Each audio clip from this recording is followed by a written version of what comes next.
Right, Clayton, weekend racing at Turffontein. You start off in the first with a first-timer, a son of dynasty called Sir David BAIRD. Yeah, and a very nice type of horse. You know, he's a very big, strapping horse with a nice action as well. He's been showing us some decent work. If I mean, you know, on his work, I would tend to think that I'd give a lot of confidence in him running well. Not to say that he will win. You know, it's obviously it's racing and things can happen. But he's got a good draw. He's doing well. Callan knows him quite well. So look, we're expecting a decent type of run from him. Interestingly enough, I've had a lot of people phone me in the last week and say, you know, we'd rather not hear from trainers than hear a pack of lies, because we've seen horses recently that trainers have talked about them running, sneaking into the quartet, and they go and win by 5, you know. I know that a first-timer is a very unpredictable entity, but surely when you look at the field, you think to yourself, well, this horse is above average. Yeah, fair enough. You know, those comments are obviously fair, you know, in relation to what we're seeing at home and how we expect the horse to run. Look, it is obviously a different ball game when they go to the racecourse. You know, they've got to travel from here. Things can upset them, and the first time at the track, under in different conditions. So it is hard for us to gauge, you know, but we can only but go on what we see at home. And if we do like it, then obviously we'll try and give the public a little bit of confidence, you know. Fantastic. Well, we move on to High Seas Beauty. Her form is completely exposed. She looks progressive. She looks like she got beaten by a really good filly last time out, and she does look to win this time. Yeah, look, she was fair and square beaten last time, you know. She does step up in class, and she steps up in trip as well, goes the mile on Saturday. Look, she's a filly she's in a good space at the moment, and she is constantly improving all the while. You know, we've opted to put the cheek pieces on. We've tried her at home. She sort of worked well with them, so we'll see how she goes in the race on Saturday. Right, then on to Dream Upon a Dream and Trip to Rio in the same race. Neither of them are going to Hollywood, but on their day they've got ability. Yeah, look, obviously we'll start with Dream Upon a Dream first. You know, he's been very disappointing. You know, his rating has dropped at probably something close to about 30 points. Look, obviously it's an experiment. We're stepping him up to 1800. He hasn't got an ideal draw, so it'll be hard for him.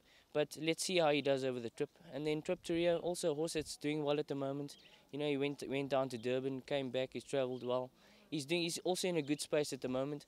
Not easy from that draw as well, especially on the inside track. But with a bit of luck in running, you know, he's gutsy and he tries his best. So he'll be giving all his effort on Saturday.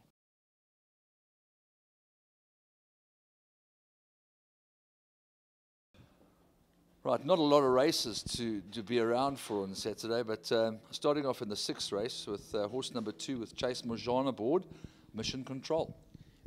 Yeah, nice horse. He's coming off a break. May just need it, but he's very well. He's bouncing out of his skin here, so I'm hoping he can do something. Got a plan for him? He tends to run from off the pace, but we'll leave that up to Chase.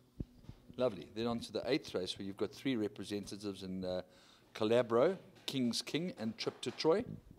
Yeah, COLLABRO, nice win last time out. Still quite green, actually, funny enough. And you know, he should get the extra 200 meters on his coconut, and if he could just run a bit straight, he'd obviously be in with a chance. Trip to Troy is flying. I know he's had the break, but he's pretty fit. So he looks pretty fit, and yeah, I'm expecting a good run from him. And King's King, well, he did a joint a couple months ago, and we just had to take it slowly. Actually scratched him, so I think he'll just need it.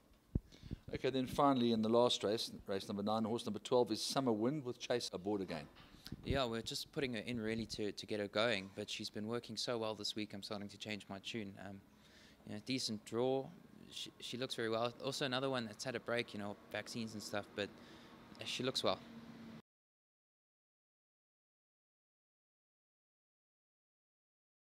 All right, Adam, starting off in the first race with a horse called DAMASCUS STEEL, who ran last week behind his stable companion. He doesn't look like he's progressing that much yet, but what has he shown you back home? Yeah, he's a horse that works fairly well. I've said before he's been disappointing at the races. He's a bit one-paced by the looks of things when he runs, so we're trying him over 3,000 meters. He has improved since we put the tongue tie on him. I know that he's a fit horse at the moment, and these maiden 3000s obviously aren't the strongest of fields, and hopefully on the day he can run a consistently good race and run better than what he has been. Robbie, thanks for chatting to us about your filly in the second race, the daughter of Twice Over. We know that he's produced a champion already, and her form is rather auspicious. Yes, she had a very good first run and thought a nice come-on run. Then she went a bit off, but gave her a run over 1,200 meters. She raced a bit wide, tried to be maybe a little bit too handy. I think the mile, even though the gain's on top, I think she's going to run a good race tomorrow. Being the inside track, what sort of plan do you have for her? Well, she's coming off a good draw, so I think she'll just jump out and sit fairly handy, but not to chase him, and hopefully she should run on. And she's fit? Fit, yes, yeah. She had a bit of a virus and had to be scratched before, but we deal with these things, and hopefully everything's okay. Super. Then on to the first leg of the place accumulator, where you are very, very strong-fisted with both ARTAX and the first-timer Greek Fire, with both Waishong Mawing and Pierre Stratum doing duty for you. Yeah, it's always lovely to have jockeys with their experience aboard your horses. I'm sure it benefits any stable. ARTAX, he's run consistently well. He's a really nice horse. And of the two, I would think more experienced and probably a bit fitter. Greek Fire is a nice horse, a nice dynasty. Lucky to have a horse with such a good pedigree. We've put Pierre on him. The 1400 may be a bit on the touch of the sharp side, but he's drawn really well, and we're just hoping that it's a good racing experience. It'll be nice to see if he can relax, travel well, and probably run on at the finish, and then it'll be set good stepping stones for the head of his career. Yeah, I must admit, when I see Pierre Stratum on a first timer, I'm thinking to myself, there's a plan here.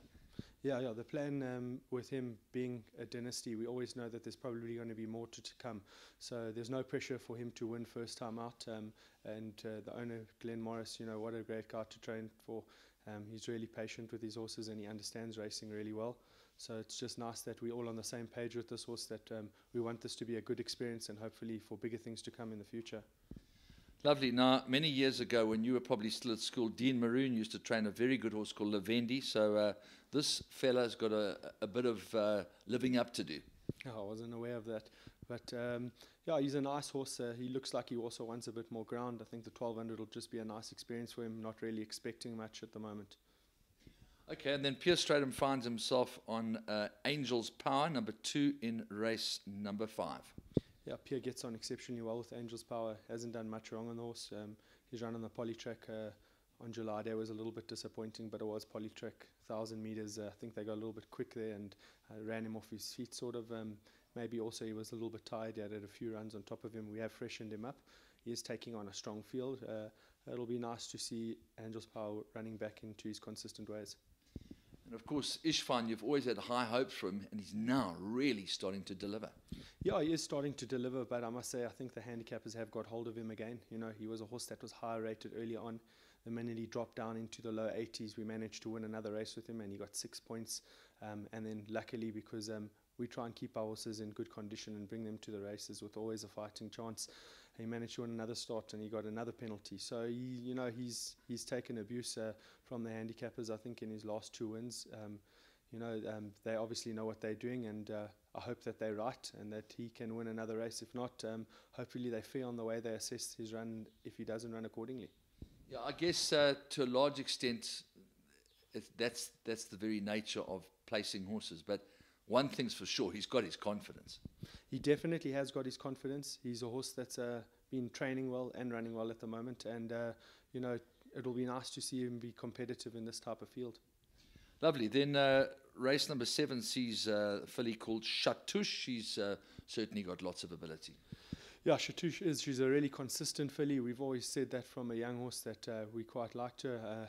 I think High Seas Beauty, probably the horse to beat. She's only a kilo better off, I think, a 2.75 length beating the last time. But if you look in the form, her last 3 starts, she's jumped from poor draws. So we've always had the draw to overcome. Today we jumped from draw gate 2, which I think will be an advantage. But I still do think Mr. de Kock's horse is the horse to beat. Lovely. And then on to the 8th, where you've got a horse that might just be one of the best of the day in full mast and striker. Yeah, he is a young horse, taking on older horses over an 1800. So he has got a lot to do. And I think punters should exercise their betting with caution.